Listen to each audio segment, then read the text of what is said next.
عزیز دوستو، بزرگوں اور بھائیوں، قرآن مجید فرقان حمید میں سورہ قصص کے اندر اللہ تعالیٰ نے فرمایا تلک الدار الآخرۃ نجعلھا للذین لا یریدون علوا فی الارض ولا فسادا۔ فرمایا یہ آخرت کا گھر ہے۔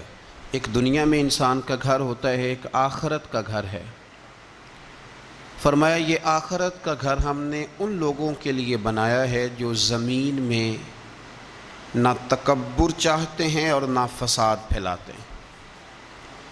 یہ آخرت کا گھر ہم نے ان لوگوں کے لیے بنایا ہے۔ اور فرمایا والعاقبۃ للمتقین، آخرت کی بھلائی پرہیزگاروں کے لیے، جو لوگ نہ تو تکبر چاہتے ہیں نہ فساد کرتے ہیں، جو متقی بن کے اللہ سے ڈر کے وقت گزارتے ہیں۔ یہ آخرت کا گھر ہم نے ان لوگوں کے لیے بنایا۔ نبی پاک صلی اللہ تعالیٰ علیہ وسلم نے لوگوں کے دلوں میں خوف خدا پیدا کیا، تو حضور علیہ السلام کے بعد بھی جو خلفائے راشدین ہوئے، حضرت ابوبکر صدیق سے لے کر امام حسن تک، حضرت ابوبکر صدیق، سیدنا عمر فاروق، عثمان غنی، مولا علی، اور حضرت علی کے بعد 6 مہینے تک حضرت امام حسن نے بھی خلافت کی۔ تو یہ سب لوگ اللہ سے ڈرنے والے تھے، پرہیزگار تھے۔ یہ وہی لوگ تھے جن لوگوں نے نہ تو اطراء زمین میں نہ تکبر کیا نہ کوئی فساد کیا، وہی لوگ تھے۔ اس کے بعد پھر ملوکیت آ گئی اسلام کے اندر، بادشاہت آ گئی۔ حضرت امیر معاویہ رضی اللہ تعالیٰ عنہ پہلے بادشاہ ہیں اسلام کے، اور بعد میں جو لوگ ہوئے انہوں نے بادشاہت کی، خاندانوں کو نوازا، بڑے بڑے لوگوں کو وظیفے دیے، سیاسی چالیں بھی چلیں، بہت سارے جگہوں پہ فساد بھی ہوا، بڑے حالات خراب بھی ہوئے۔ لیکن اللہ تعالیٰ نے میرے نبی پاک علیہ السلام کے دین کو یہ کمال دیا ہے کہ یہ دین بھی موجود رہے گا اور اس پر ہمیشہ عمل کرنے والے بھی موجود رہیں گے۔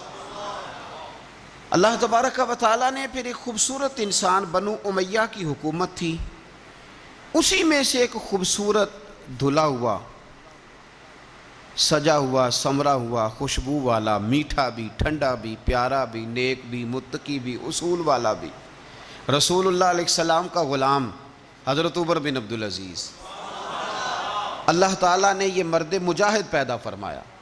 آپ مدینہ شریف میں پیدا ہوئے۔ آپ کے جو والد گرامی تھے وہ مصر میں گورنر تھے۔ حضرت عمر بن عبدالعزیز رحمۃ اللہ تعالیٰ علیہ کی جو والدہ ہیں وہ حضرت عمر فاروق کی پوتی ہیں، تو آپ کی رگوں میں فاروقی خون بھی تھا۔ حضرت عمر بن عبدالعزیز رحمۃ اللہ تعالیٰ علیہ کے والد گرامی نے آپ کو مدینے میں پڑھنے کے لیے چھوڑا۔ حضرت صالح بن کیسان ایک عالم اور محدث تھے، ان کے پاس آپ نے تعلیم پائی۔ اور جناب عمر بن عبدالعزیز رحمۃ اللہ تعالیٰ علیہ کے والد اگرچہ مصر میں تھے، لیکن آپ کو مدینہ میں رکھا، آپ نے مکمل تعلیم حاصل کی، علم حاصل کیا، چھوٹی سی عمر میں قرآن پاک کے حافظ بھی ہو گئے۔ پھر جب بڑے ہوئے تو اللہ نے یہ موقع دیا، چونکہ خاندان کی حکومت تھی تو آپ مدینہ شریف کے گورنر بنے، اور مدینہ منورہ کے ساتھ ساتھ آپ کو طائف کی حکومت بھی ملی، مکہ مکرمہ کی حکومت بھی ملی۔ پھر بعض جگہ پہ تو یہ ہے کہ آپ نے خود کسی وجہ سے استعفیٰ دیا، اور بعض جگہ یہ ہے کہ سازش کر کے آپ کو معزول کیا گیا۔ لیکن حضرت عمر بن عبدالعزیز نیک بڑے تھے، پرہیزگار بڑے تھے، پر خوش لباس بھی بڑے تھے۔ خادم کو جب بھیجتے تھے بازار تو کہتے تھے جو سب سے مہنگا جوڑا ہو وہ خرید کے لانا۔ خوشبو بہترین استعمال کرتے تھے۔ جب گزرتے تھے تو لوگوں کو پتہ چلتا تھا کہ کوئی عام نہیں گزرا، عمر بن عبدالعزیز گزرے۔ جب تک گورنر رہے، جب تک خاندان میں رہے، ماحول اور رہا۔ سلیمان بن عبد الملک خلیفہ جب جانے لگے تو انہیں وصیت کر دی کہ میرے بعد عمر بن عبدالعزیز خلیفہ ہوں گے۔ یہاں تو لوگوں کو عہدہ ملے تو لوگوں کی کیفیت بدل جاتی ہے نا، لیکن جب حضرت عمر بن عبدالعزیز کا اعلان ہوا تو رونے لگے، ایک کونے میں بیٹھ کے رونے لگے، فرمانے لگے مجھے امید نہیں تھی کہ وہ اتنا بڑا بوجھ میرے کندھوں پہ ڈال کے چلا جائے گا۔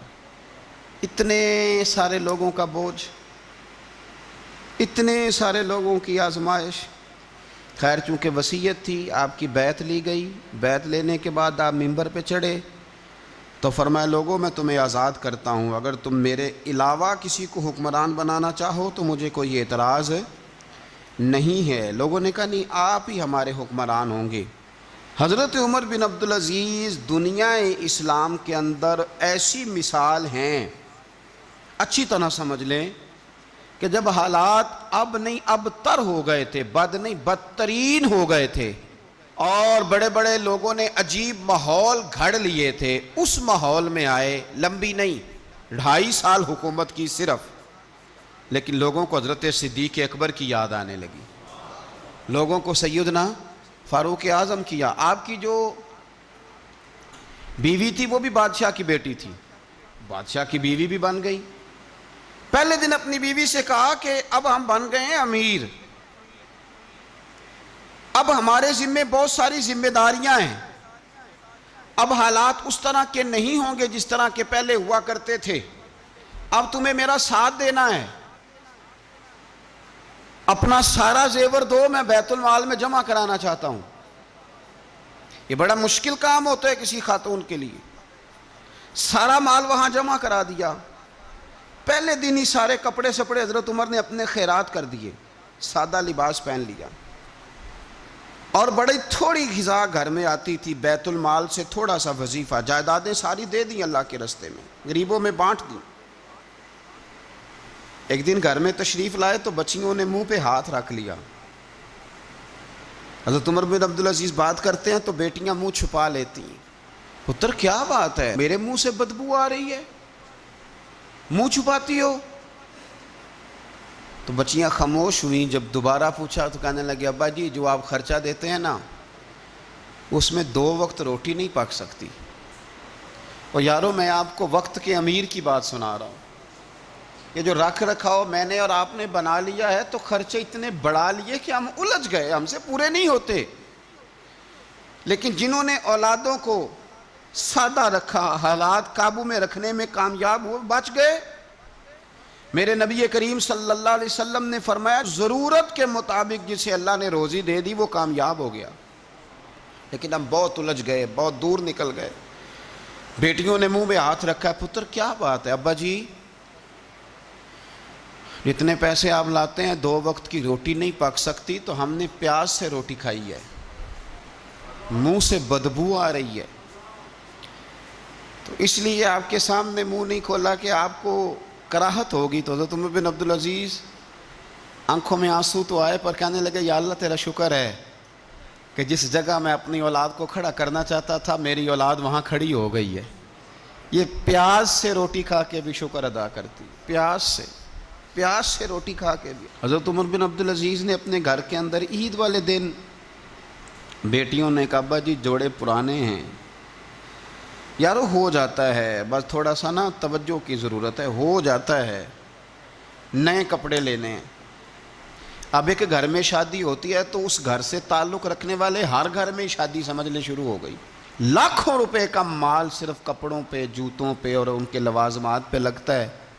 غربت کیسے ختم ہوگی؟ حالات کیسے ٹھیک ہوں گے؟ پردیس میں جانے والے واپس کیسے آئیں گے؟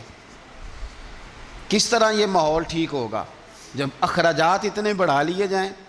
حضرت عمر بن عبدالعزیز رحمۃ اللہ علیہ کی بیٹیوں نے کہا عید پہ کپڑے لینے، ضد کی تو جناب عمر نے اپنے وزیر خزانہ کو خط لکھا، فرمایا 1 مہینے کی تنخواہ مجھے ایڈوانس دے دو، بیٹیوں کے کپڑے لینے ہیں۔ تو جب بادشاہ عمر بن عبدالعزیز جیسا ہو تو پھر وزیر بھی نیک ہی ہوتے ہیں، وزیر بھی نیک۔ تو وزیر کہنے لگا حضور کچھ باتیں آپ سے سیکھی ہیں، اگر اجازت دیں تو کر لوں؟ کہا جناب کرو۔ کہنے لگے آپ 1 مہینے کی تنخواہ ایڈوانس مانگ رہے ہیں، آپ 1 مہینے تک زندہ رہیں گے؟ یہ آپ سے سیکھی ہوئی باتیں۔ حضرت عمر بن عبدالعزیز کہنے لگے رب تیرا بھلا کرے، تو نے سوئے ہوئے عمر کو پھر سے جگا دیا۔